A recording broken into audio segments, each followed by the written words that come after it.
So first of all, thank you all for coming. It's another one of those times you wish you weren't saying something, but we have no choice. I think we need to make sure we're doing some things. So effective this coming Tuesday, for all municipal buildings, there will be a mask mandate. A mask mandate for employees, a mask mandate for people getting services from the city.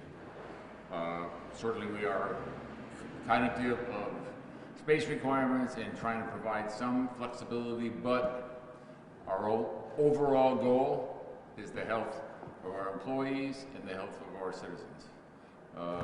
And the statistics clearly say we need to do a better job in terms of masking and in terms of vaccination. So we are putting that into effect starting September 7th.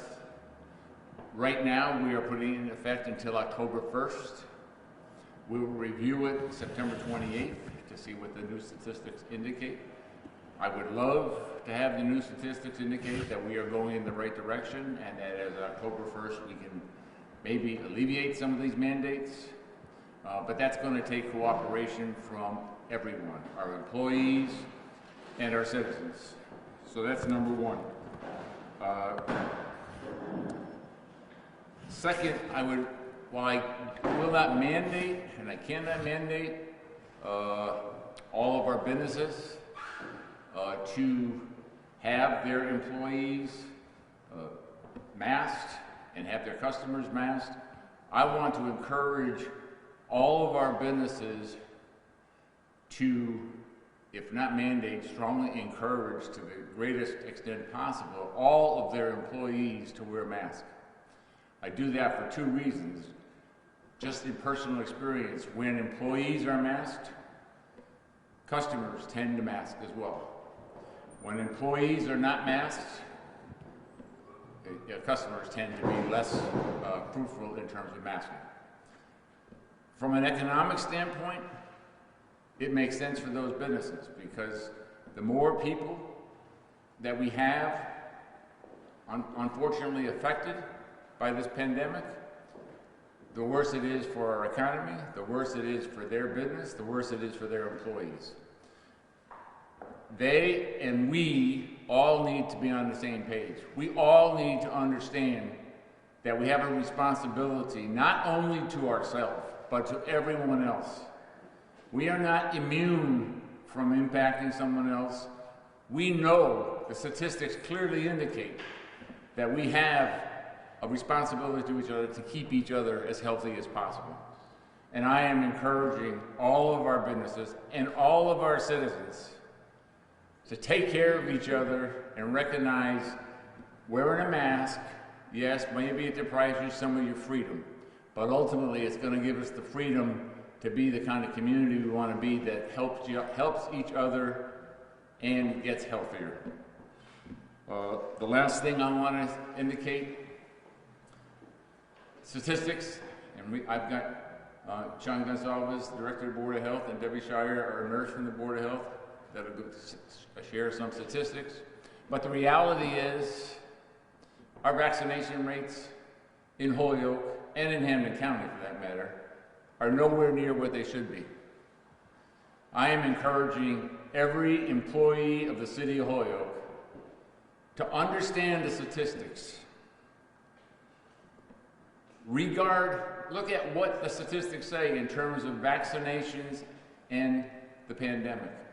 Look at what they say when a person who's been vaccinated gets sick in terms of the degree of their illness. Every common sense statistic says get vaccinated. I want to look at the statistics, common sense, let's work together. Let's fight this thing and let's win. And lastly, at some point, and I'll deal with this from a labor standpoint, at some point, the cost of health insurance is going to prevent us from providing raises and or from give us lack of money to hire new people. I mean, from an economic standpoint, If you want a long-term employment future and you want to be successful, we need to reduce our cost of health care, not raise it. And the more we send people to the hospital, the more we do not deal with this. That's a cost to the city, that's a cost to the county, that's a cost to the state, cost to the country. We need to deal with it on all of those aspects. But ultimately, the number one aspect is let's care about each other. Let's let ourselves get healthy. Let's work together. I'll accept questions, but I do want to let both Sean and Debbie answer any questions regarding healthcare statistics, and that's why they're here. Sean? Thanks, everyone. As Terry mentioned, I'm Sean Gonsalves. I'm the director of the Holyoke Board of Health. Just to start, as a premise, we monitor these case counts on a weekly basis. We look at increases in testing. We look at positivity rate. We also look at some of the context of the information that we're given. So working with Debbie, with the schools, with the hospitals, we see the capacity that the hospitals are at. We monitor breakthrough cases. And so we've had 9 consecutive weeks of case count increases. That is to say, each following week there have been more cases than the previous week, beginning the week of June 30th. June 30th, we had 1 case that week. The last week we had 90 cases. That's the week of 8/25 when the data was published. So you can see the incremental rise in cases. Week over week, we start to see an increase in cases among children, and that's really troubling to us as well. Earlier in the pandemic, the thought process was that children had lower susceptibility, or they were less likely to be affected by COVID, and that they had a little bit of a natural resiliency. We're seeing more and more that school-age children are being affected. In the last few days, yesterday we had 20 cases, 9 of them were school-age children.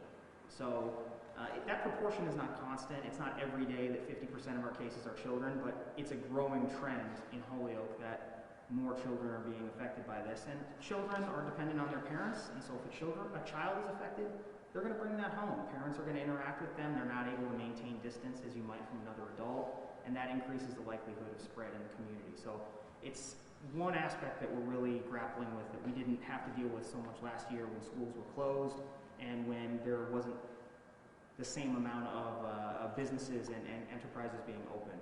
So vaccination rates in Holyoke are at about 51%. That's fully vaccinated. Statewide, it's 64%. That's as of the last reporting period from last week. The data is not going to come out until later today for this reporting period. Between August 18th and August 31st, we had 4,619 tests in the city of Holyoke, and that's an increase of 450 from the previous reporting period. So that alone showing community concern. More people are being tested, which means more people either feel that they've been affected or feel that they need to monitor themselves. And that's an easier way to gauge some of the impact that it's having in Holyoke. We had 167 cases in that same period of August 18th to August 31st, and that's 48 more than the previous reporting period. So you can see the growth in all ways. A majority of counties in Massachusetts are considered high risk per the CDC, and so we feel that due to this sustained increase, that this is another incremental step in trying to reduce the spread of COVID in the community. We have masks in the schools, we have masks in municipal buildings, and we're going to continue to monitor the circumstances in the city and case counts, and the board and myself and Debbie will meet to see if additional mask restrictions are required. Debbie? Hi, good morning. So my name is Debbie. I'm from the Holyoke Board of Health. I'm the public health nurse. Just to let you know basically how our monitoring of these students takes place. In the morning when I get up, first thing, even before I leave my home, I look at all my cases. From there I go through to see who's the children they are, whether they attend Holyoke Public Schools, they could attend charter school, they could attend another school in a different district. I'm in constant communication with the school nurse supervisor just to alert her, and then from there it trickles down to the school nurses to make sure that student or any siblings are not in school. We try to get a handle on that right away. So as of a few minutes ago, when I just spoke with the school nurse supervisor, I'm just giving you an update. Since August 23rd to 9/2, actually, let's say it's 9-3. There have been 42 cases in the past 10 days. Elementary students, pre-K to K, there's been 27 cases.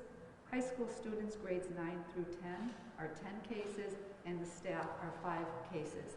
Now, this is a reminder, there have been no transmission of the COVID virus in school right now that we're aware of. Okay, so today, all these cases have occurred within the community. So as of right now, there is no in-school transmission. And other than that, we continue to guide the school department, whether it's a seating plan, whether it's masking.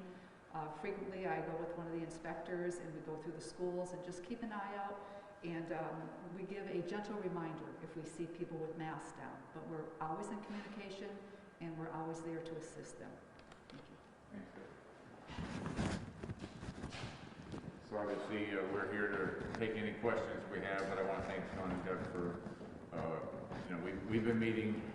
When I first started as acting mayor, Sean and I were meeting regularly. Then I guess he didn't like seeing me, so we stopped seeing each other because the health situation seemed to get better. But obviously, we're now meeting very frequently again, and I appreciate the statistics that they provide because obviously they give us an alert that we've got to take some action. I also want to emphasize that anybody that wants to be vaccinated, they can contact the Board of Health and they'll find them a spot. If they can't get the Board of Health, they'll call my office. That will be fine. We'll get them an opportunity to get vaccinated.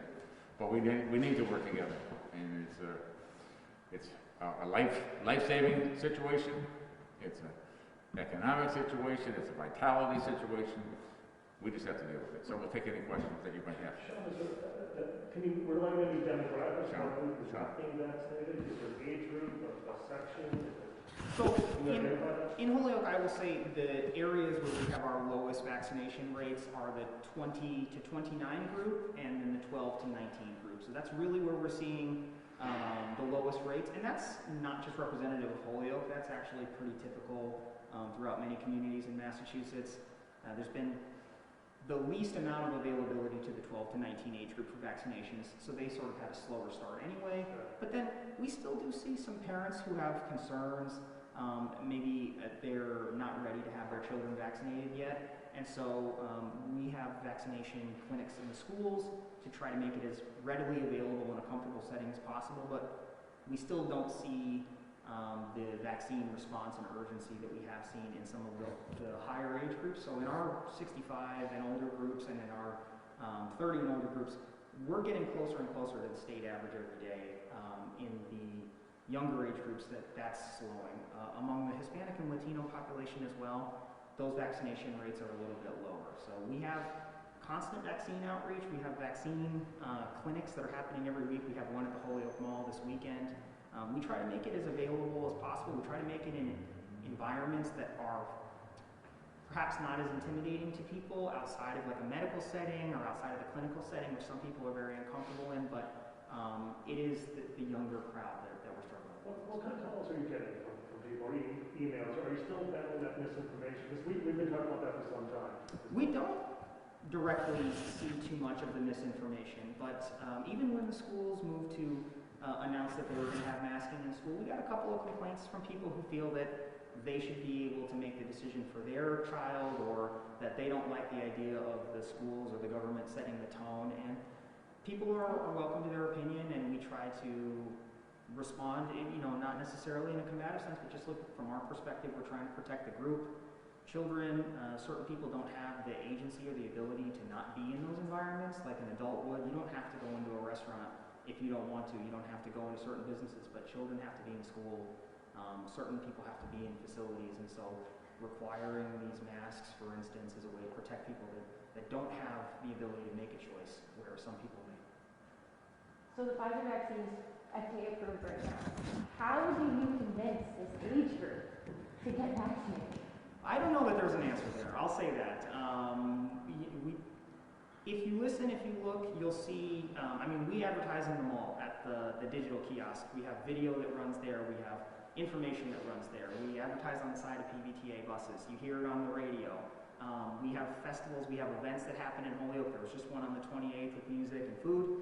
We had a vaccine clinic there. I think being available to take questions, to talk to people in a way that's not high stakes. They can come to you, they can seek out that information. That's the way you kind of erode some of those barriers. You don't necessarily need to be like, it doesn't need to be a conversation that makes people uncomfortable. You want to allow people to maybe slowly break down the walls to resistance, and then over time, the hope is that more and more will get vaccinated. And we're still trending in the right direction. Massachusetts has some of the highest vaccination rates in the country, and even 51%, which, you know, to Terry's point, is low for Massachusetts. It's much higher than many other communities in the country, so it is still a positive sign. It's just something that we want to continue to work on. I have a few questions on the school front. First, Devin, you said that the transmission is not happening in the school, it's happening outside the community. So where are these cases coming from? Is it like after school gatherings? Is it sports? Like where is it if it's not coming from the schools? If I had to guess, I would say it could have been families that decided maybe to take a vacation before school started. That's just a guess right now. I ran up some more numbers before I left, age 18 and younger. Since July 1st to today, it's been 125 confirmed cases for children. Whether people decide to go visit somebody, and when we're talking about children that are 1 and 2 and 3 years old, we know these children aren't just going out on their own. They're going out with families somewhere.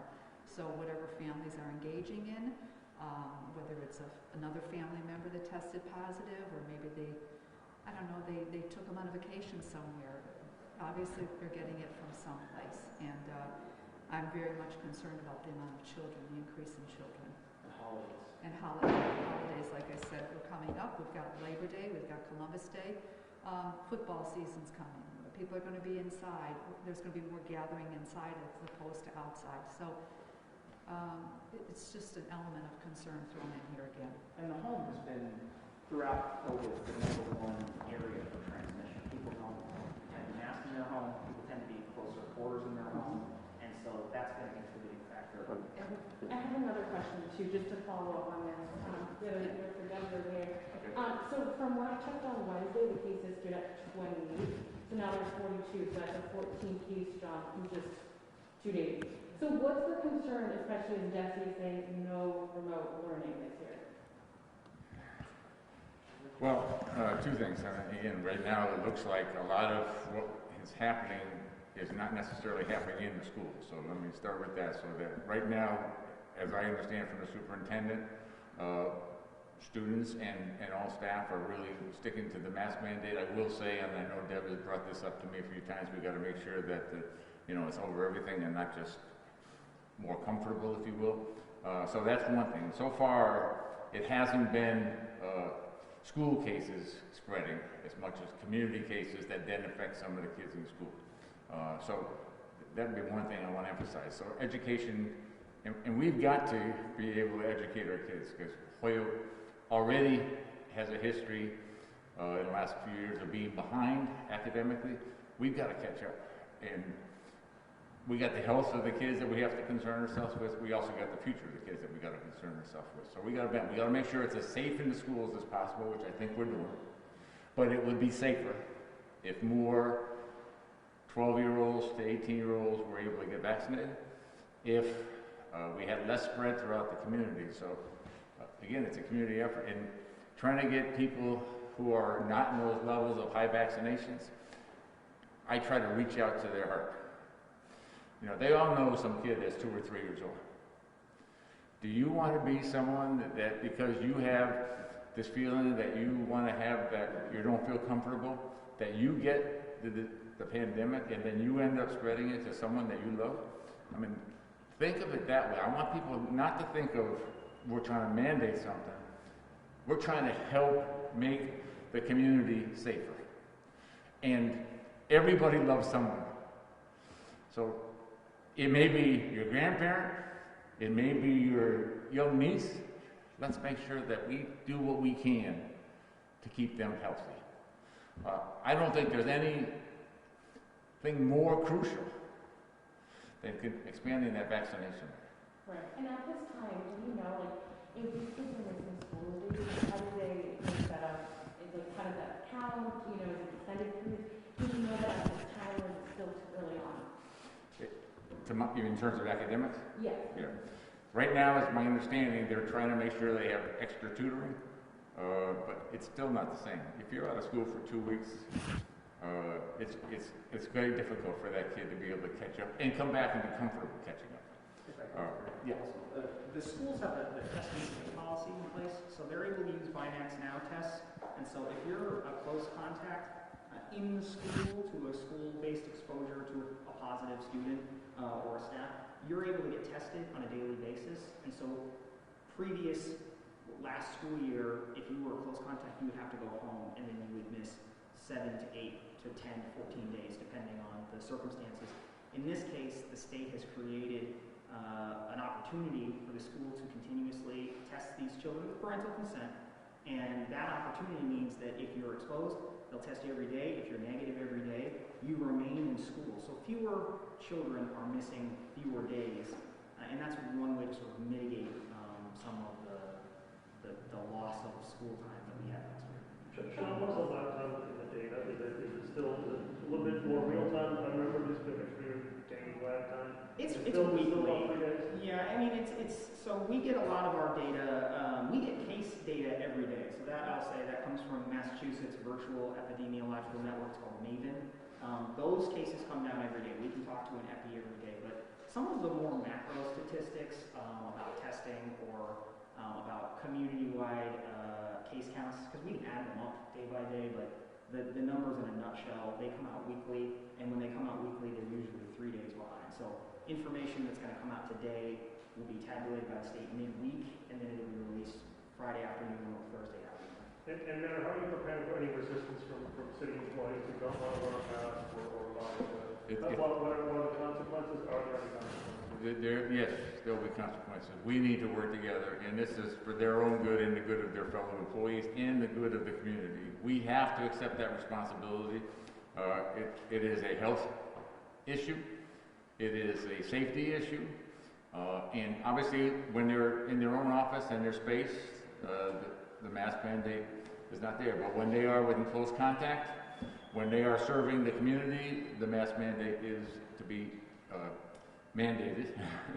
And supervisors are to know if there's an employee that is not living up to that, the personnel office and my office need to know, and the Board of Health office needs to know. And they have to be dealt with. I mean, there'll be some consequences. I mean, you have to be in a position to enforce it. Otherwise, there is no mandate, and we will enforce it. Is there any plans to mandate it for all indoor places around the city? One more time. Is there any plans to mandate the mask order for all indoor places within the city? Well, we've talked a little bit about that. I think we'll watch the statistics. This is where I know I can mandate it. The Board of Health is meeting again in a couple of weeks to consider more mandates. But as of right now, it's an advisory out in the other areas, but I would strongly encourage them to mandate their employees because I think that improves their business and improves the health of the community. In terms of hospitalizations, do you track people who are vaccinated versus unvaccinated? I'm in constant communication with Holyoke Medical Center, which is our city hospital here, or Bay State if they had to call me about a Holyoke resident. And what happens is the infection control nurse will call me daily, whether she has an employee. These are Holyoke residents now. Whether she has an employee or she has somebody from our community who is hospitalized, and we're in constant communication with that. So she's letting me know when a person is admitted, they tested positive. She's also let me know when they're discharged and where they've gone. So it's an open line of communication. So do you have statistics of who's vaccinated versus unvaccinated? She will let me know. She will say, whatever, Jane Doe is admitted and, you know, she's vaccinated or she's not vaccinated or I don't know. From there, I am able to access that information about vaccination on the MIIS, mass immunization system through the state if she needs it. So what is that ratio about? I'd say it's less than 50% of people that are hospitalized that are vaccinated at this point. The national average for breakthrough cases for the vaccinated is 25% or less as well. not only the medical center, but Bay State. I know Dr. Kurorek, I think is the pronunciation of his name. I mean, we're getting to the point where they're having, you know, I think they had 2 patients about 2 months ago, and now they're over 100. And they're starting to get to the point where are we going to be able to put people, where are we going to get the medical staff to be able to help those people? And as I understood it, even more than 75% of those were unvaccinated. So clearly, vaccinations make a difference. Please, please get vaccinated. Thank you very much. Appreciate it. Thank you, Madam. Let's make sure we make this a better world.